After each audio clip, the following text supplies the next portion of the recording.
Imagine waking up to this headline in your local newspaper. A pig has been arrested, placed in chains, and sentenced to death.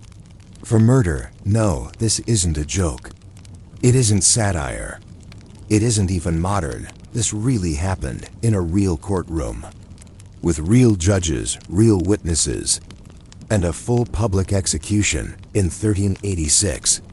A medieval French town gathered not to watch the hanging of a criminal, but of a pig. And it wasn't even the strangest trial of the Middle Ages today. I'm going to tell you the full story of the most unsettling court case you've never heard of. A trial where law, religion, and fear blurred so deeply that people genuinely believed executing a farm animal could restore order to society. Stay with me, because by the end of this story, you may find yourself asking, who were the real beasts in this trial? The animals or the humans who judged them? They brought the pig in before dawn. It was still dim in the courtyard behind the priory when the jailers fetched it from its holding pen, a squat stone enclosure usually reserved for petty thieves. Chains clinked against stone as they wrestled the animal through the narrow doorway.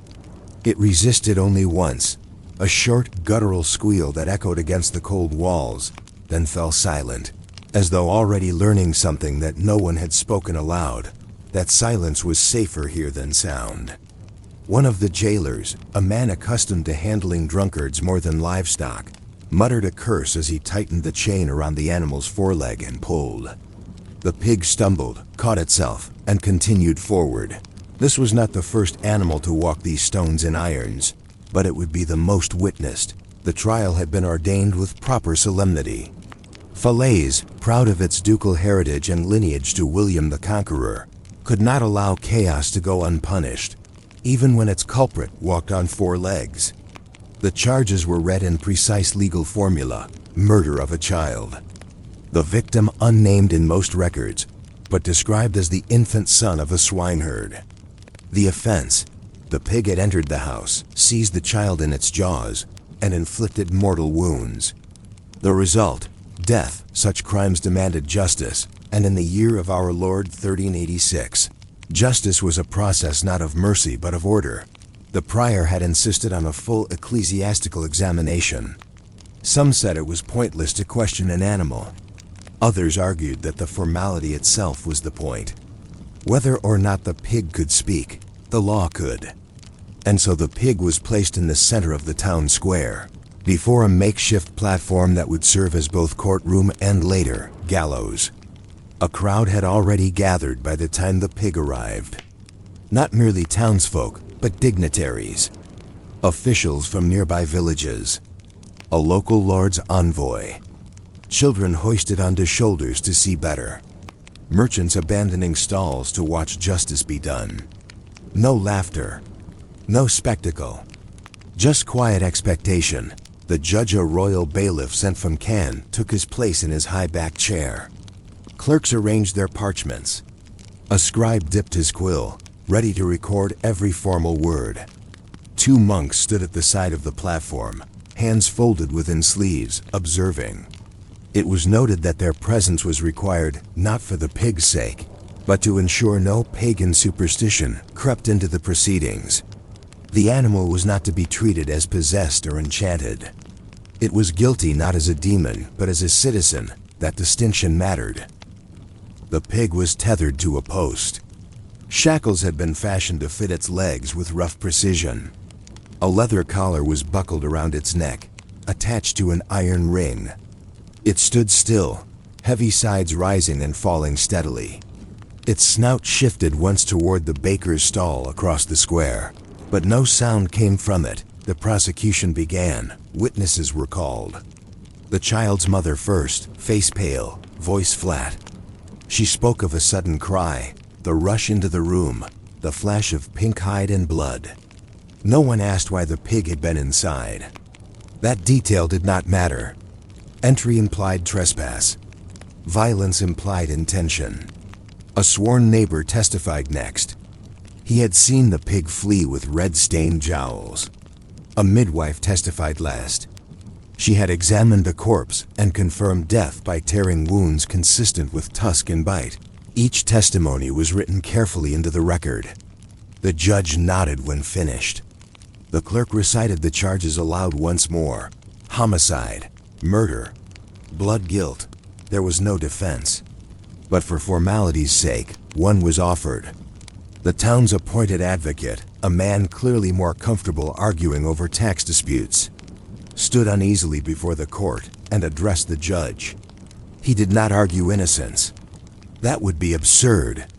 Instead, he questioned legal capacity. Was the animal capable of understanding right from wrong? Could a creature not fashioned in God's image be held to account? If so, where did responsibility end?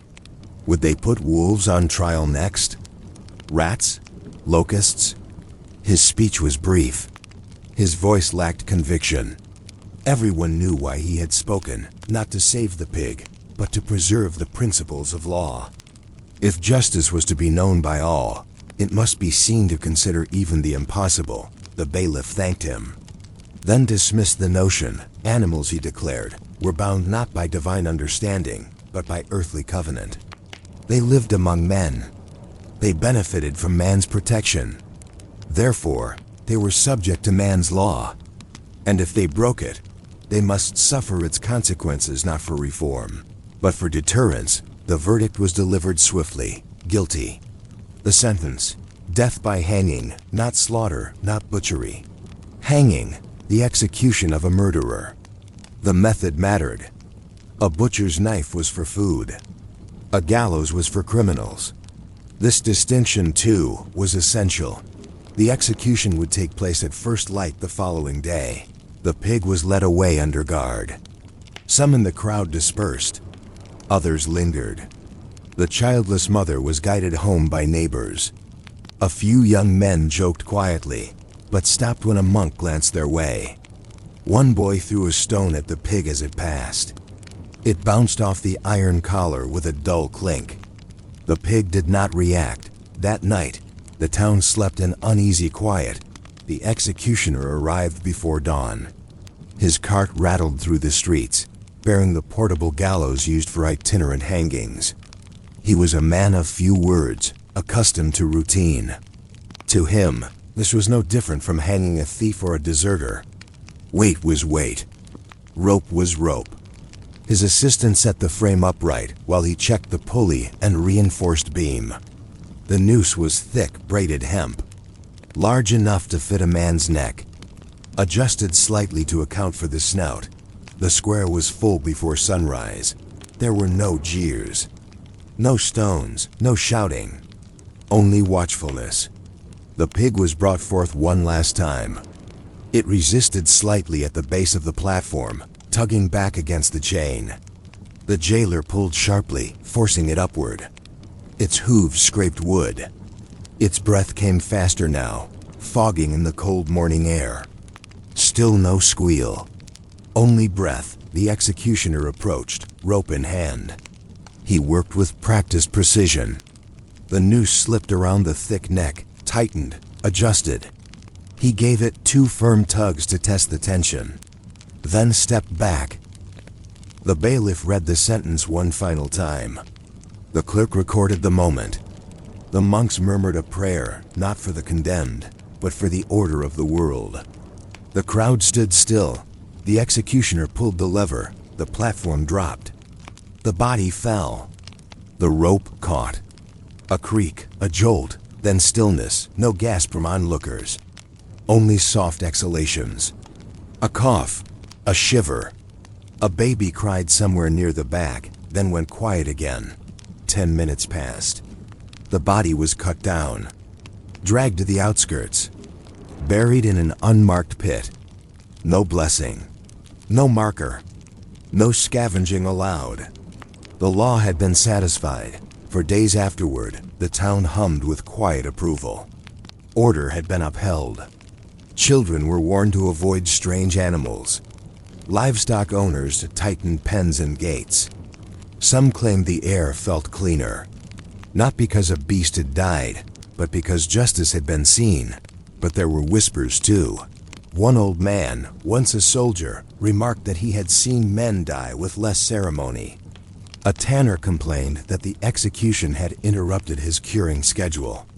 A washerwoman muttered that hanging an animal would do little to stop future accidents. But she spoke quietly and to no one in authority. The records of the trial were copied and sent to Cannes, then to Rouen. Scholars consulted them in later years to compare legal procedures. Clerics cited the case in sermons about the righteousness of divine order. Children told ghost stories of a pig wandering at night with a broken neck. Though none truly believed it, yet something lingered, not fear, not awe, something colder. The knowledge that law applied to all things equally, whether or not they understood it. In the following years, more animals would stand trial. Bulls that gored, horses that kicked, dogs that mauled, each judged in solemn processions, each sentenced according to precedent.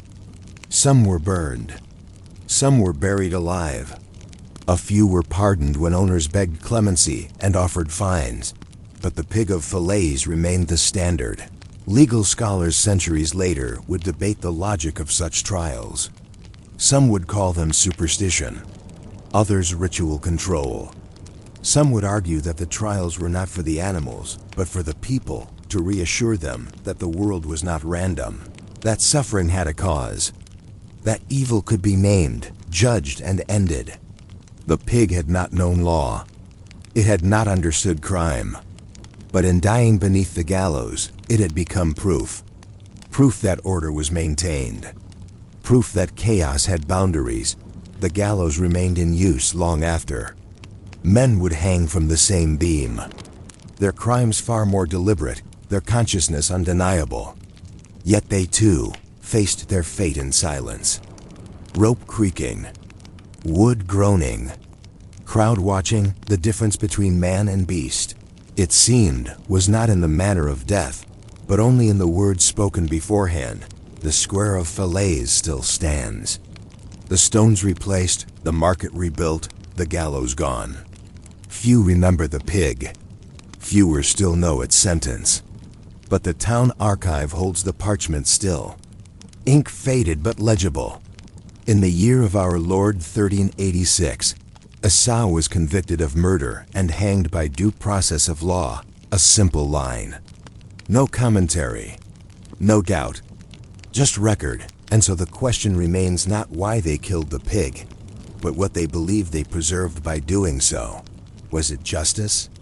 Order? Or simply the illusion that the world could be controlled if only one followed the proper forms? The rope snapped. The body fell. The crowd watched, justice complete, or so they told themselves. Thank you for wandering through history with me tonight. If you made it all the way to the end of this strange and unsettling tale, I hope it helped your mind drift, not into fear, but into that soft space between curiosity and sleep. Here on Quiet Boring Sleep, I explore the slow, forgotten corners of history. The ones too peculiar for textbooks, yet too real to ignore.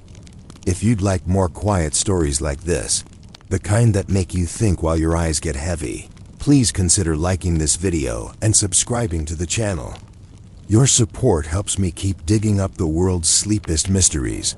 Until next time, rest well, dream softly, and remember, even history snores sometimes.